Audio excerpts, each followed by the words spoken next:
하나님 말씀은 열왕기하 1장 9절에서 18절까지입니다. 18절. 네, 우리 같이 한 목소리로 함께 읽겠습니다. 이에 50부장과 그의 군사 50명을 엘리야에게로 보내매 그가 엘리야에게로 올라가 본즉 산 꼭대기에 앉아 있는지라. 그가 엘리야에게 이르되 하나님의 사람이여 왕의 말씀이 내려오라 하셨나이다. 엘리야가 50부장에게 대답하여 이르되 내가 만일 하나님의 사람이면 불이 하늘에서 내려와 너와 너의 50명을 살을지로다 하매 불이 곧 하늘에서 내려와 그와 그의 군사 50명을 살랐더라. 왕이 다시 다른 50부장과 그의 군사 50명을 엘리야에게로 보내니 그가 엘리야에게 말하여 이르되 하나님의 사람이여 왕의 말씀이 속히 내려오라 하셨나이다 하니 엘리야가 그들에게 대답하여 이르되 내가 만일 하나님의 사람이면 불이 하늘에서 내려와 너와 너의 50명을 살을지로다 하매 하나님의 불이 곧 하늘에서 내려와 그와 그의 군사 50명을 살랐더라. 왕이 세 번째 50부장과 그의 군사 50명을 보낸지라.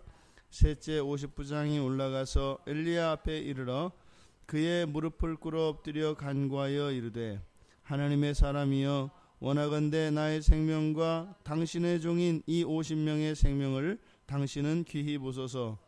불이 하늘에서 내려와 전번의 50부장 둘과 그의 군사 50명을 살랐거니와 나의 생명을 당신은 귀히 보소서 하매 여호와의 사자가 엘리야에게 이르되 너는 그를 두려워하지 말고 함께 내려가라 하신지라. 엘리야가 곧 일어나 그와 함께 내려와 왕에게 이르러 말하되 여호와의 말씀이 내가 사자를 보내 에그론의 신 바알세부에게 물으려 하니 이스라엘에 그의 말을 물을 만한 하나님이 안 계심이냐. 그러므로 내가 그 올라간 침상에서 내려오지 못할지라 내가 반드시 죽으리라 하셨다 하니라.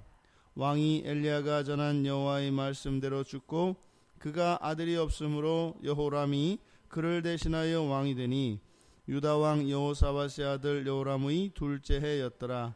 아하시야가 행한 그 남은 사적은 모두 이스라엘 왕 역대지략에 기록되지 아니하였느냐. 아멘.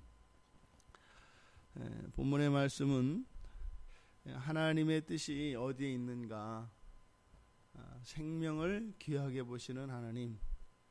우리가 하나님을 바로 알아야 하는 이유가 인생을 살아가면서 하나님께서 분명히 하나님의 말씀으로 우리의 인생의 길을 밝혀주십니다. 그런데 그때 그 하나님의 말씀을 우리가 듣고 그 하나님의 뜻을 바르게 이해해야 할 터인데 이 말이라고 하는 것은 반드시 해석작용을 거치기 때문에 우리의 마음속에 있는 어떤 전제들 또한 관계에 의해서 그 말씀이 해석됩니다.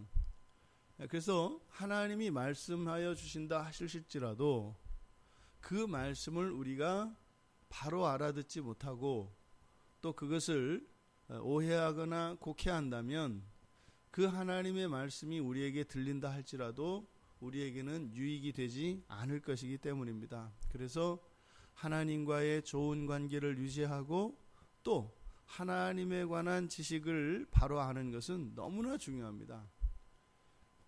그래서 마치 나침판과 같은 것이기 때문에 방향을 잃은 상태에서 하나님의 말씀을 적용을 하게 되면 오히려 그 하나님의 말씀이 하나님의 뜻을 거스르게 하는, 그래서 우리들은 하나님의 말씀에 순종해서 나아간다고 하지만 실상은 정반대의 길로 가게 되는 이런 일들이 일어납니다. 그래서 우리가 하나님을 아는 일에 힘을 쓰고 또 쓰고 또 쓰고 또 써야 되는 이유가 바로 그런 것들입니다. 우리의 삶이 예수를 믿고 이제 우리들의 행실에 의해서 우리들의 선과 악, 우리의 의와 죄가 결정되는 것이 아니라 예수 그리스도에 의해서 우리의 의로움이 결정이 되었지요.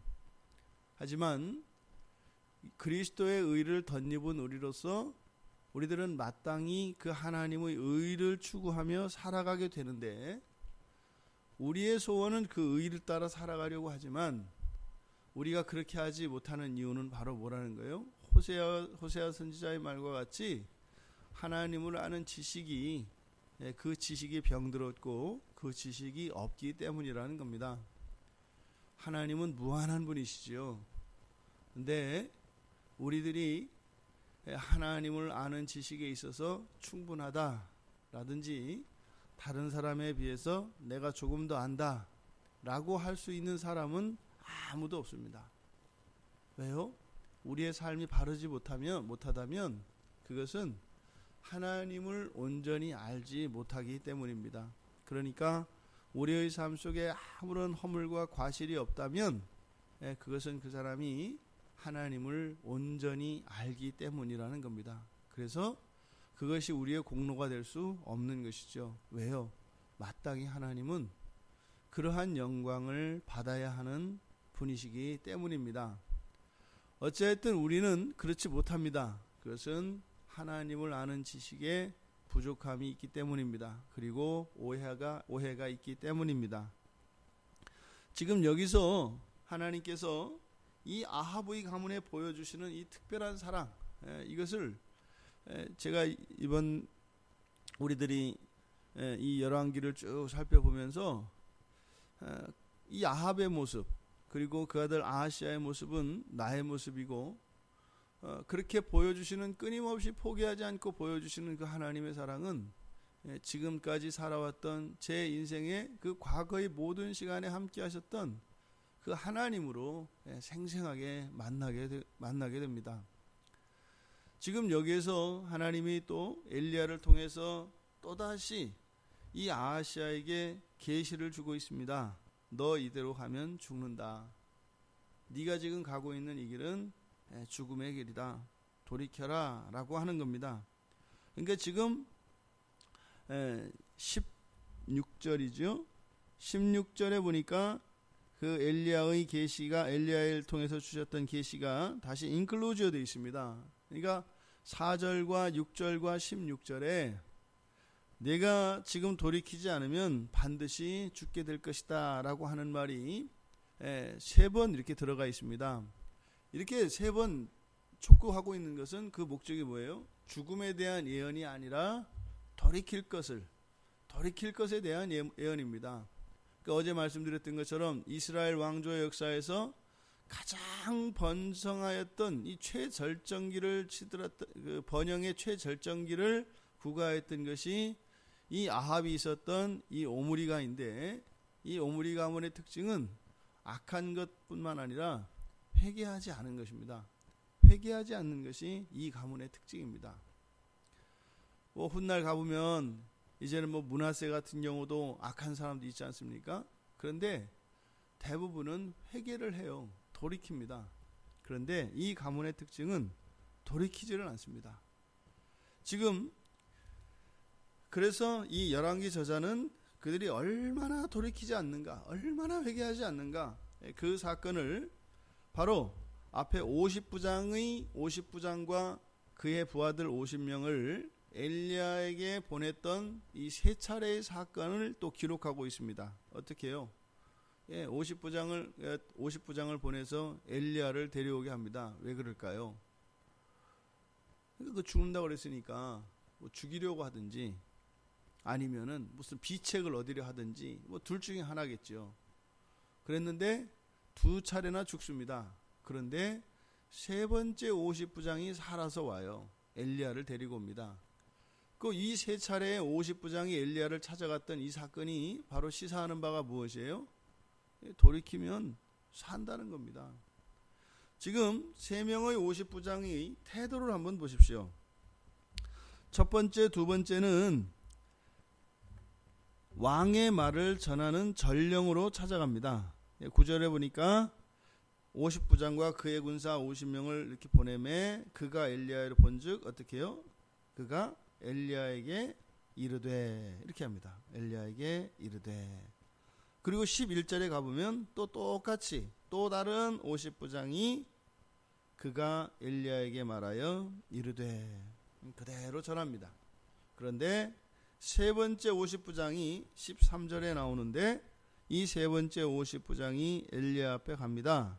그런데 엘리야 앞에 이르러 무릎을 꿇어 엎드려 간구하였다. 이렇게 얘기를 합니다. 무릎을 꿇어 엎드려 간구하였다. 그리고 생명을 살려주시도록.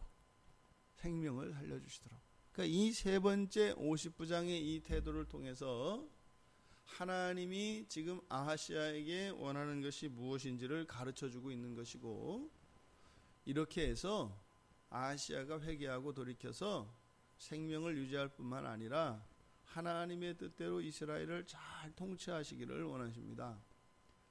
죽는 것보다는 사는 것이 선이라고 했지 않습니까? 그러니까 하나님은 하나님의 사람들이 이 세상을 살아서 하나님의 영광을 높이며 더 거룩한 주님의 신부로 빚어질 수 있는 시간을 주시기를 원합니다.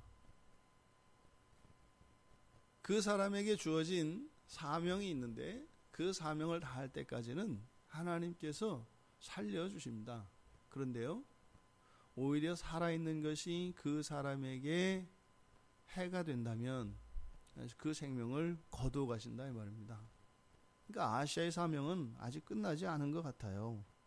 그러니까 이렇게 계속해서 회개할 것을 촉구하시죠. 세 번째 50부장과 함께 엘리야가 왕 앞에 왔습니다. 그렇게 해서 다시 한번 엘리야에게 임했던 하나님의 계시를 전하는데 17절에 보니까 왕이 엘리야가 전한 여호와의 말씀대로 죽었더라 그럽니다. 뭐예요? 끝까지 회개하지 않고 고집을 꺾지 않고 오히려 그 하나님의 말씀이 임하게 되었더라. 이거는 순종이 아닙니다. 하나님의 재앙이 그대로 임하게 하는 것, 이건 순종이 아닙니다. 순종이라고 하는 것은 하나님의 복이 임하도록 하는 것, 이것이 순종이지요. 하나님의 진노가, 재앙이 임하도록 예외적으로 선지자들에게 그 백성들, 이스라엘 백성들을 돌이키기 위하여 이사야나 에레미야와 같이 이스라엘 백성들에게 회개할 기회를 주지 않으려고 하시는 이런 특별한 사명을 제외하고는 하나님의 복이 임하는 쪽으로 하나님의 말씀을 순종할 때 그것을 순종이라고 합니다. 그렇게 아하시아는 하나님 앞에서 고집을 꺾지 않고 그대로 죽습니다. 이게 우리들의 무모함이죠. 죽을지언정 나의 뜻을 꺾지 않는. 그러니까 정말 인간이라고 하는 존재가 우리의 악을 보고 얼마나 대단한 존재인지를 어렴풋하게나마 이렇게 상상해 볼 수가 있어요. 그러니까 창조 당시의 인간이 정말 대단하겠구나. 정말 대단하겠구나. 왜요? 논리적으로 맞지 않다니까요. 이성적으로. 그러니까 이성적으로 이렇게 추론할 수 있는 존재가 아닙니다. 사람이. 하나님의 이런 저주와 이런 재앙에 대한 선언과 예언이 있는데도요, 거기서 끄떡 안 한단 말이죠. 이거는 단지 순종 불순종의 문제가 아니라 이 존재가 대단한 존재인 겁니다. 그러니까 지금은 비록 죄 가운데 있어서 이렇게 망가져서 이렇게 부정적인 모습으로 역기능적으로 이렇게 하지만 정말 이게 제대로 고쳐지고 그 마음씨만 바로 세워지면요, 대단한 거예요. 대단한 거예요. 그러니까 이 세상의 모든 피조물들이 저절로 무릎을 꿇지 않을 수 없는 그런 존재가 인간인 겁니다. 그러니까 이렇게 참 끔찍한 죽음 앞에서 이렇게 낭만적인 상상을 할 수 있는 이유가 뭐예요? 우리 주 예수 그리스도 때문이시지요. 여전히 고집 가운데, 여전히 죄 가운데, 여전히 고쳐지지 않은 이런 죄의 습관들과 이런 악한 것들로 완전한 자유를 누리고 있지 못하면서도 이러한 행복한 상상을 할 수 있는 것은 무엇이에요? 그게 바로 우리 주 예수 그리스도의 공로입니다. 그러니까요, 인간의 그런 고집스러움과 굽히지 않는 이런 것을 통해서 인간의 그 대단함을 우리가 상상해 볼 수 있다면, 그런데도 불구하고 구원하실 수 있게 하는 예수 그리스도는 또 도대체 어떤 분이신가 이 말입니다. 그러니까 우리의 상상을 뛰어넘는 인간이라고 하는 존재, 그런데 그런 인간이라고 하는 그 존재가 도저히 용서받을 수 없는 그런 악과 죄에 물들어 있음에도 불구하고 십자가의 보혈의 피로 그 모든 죄를 맑게 하시는 예수 그리스도, 도대체 그분은 누구신가 이 말입니다. 그분은 바로 하나님이십니다. 그분만이 우리들의 유일한 구세주가 되시는 것이죠. 예수 그리스도의 그 은혜 아래 오늘 하루 우리가 살아가기를 바랍니다. 우리를 구원하신 그리스도 예수의 은혜를 높이며 또 그 은혜에 감사하며 그 은혜를 아는 우리들로 이 하루 살아가기를 주님의 이름으로 축원합니다.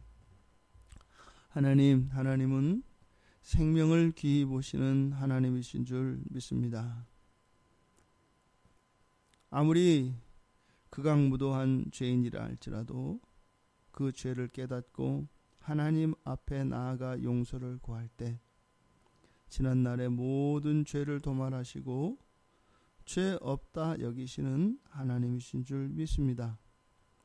이 놀라운 하나님의 은혜가 예수 그리스도의 십자가의 보혈의 공로에 힘입어 이루어지는 것인 줄 믿습니다. 하나님, 우리 안에 있는 악과 죄로 인하여 두려워할 것이 아니라 우리를 구원하신 예수 그리스도를 의지하며 더욱 거룩하여지며 온전하기 위한 이 신앙의 싸움에서 한 걸음도 물러서지 않게 하시고 더 거룩한 신자가 되기 위하여 하나님의 은혜를 구하며 신실하신 그 하나님을 신뢰하며 저희들에게 주어진 인생을 순결한 삶으로 살아갈 수 있도록 은혜를 내려 주시옵소서. 감사하며 예수님의 이름으로 기도드리옵나이다. 아멘.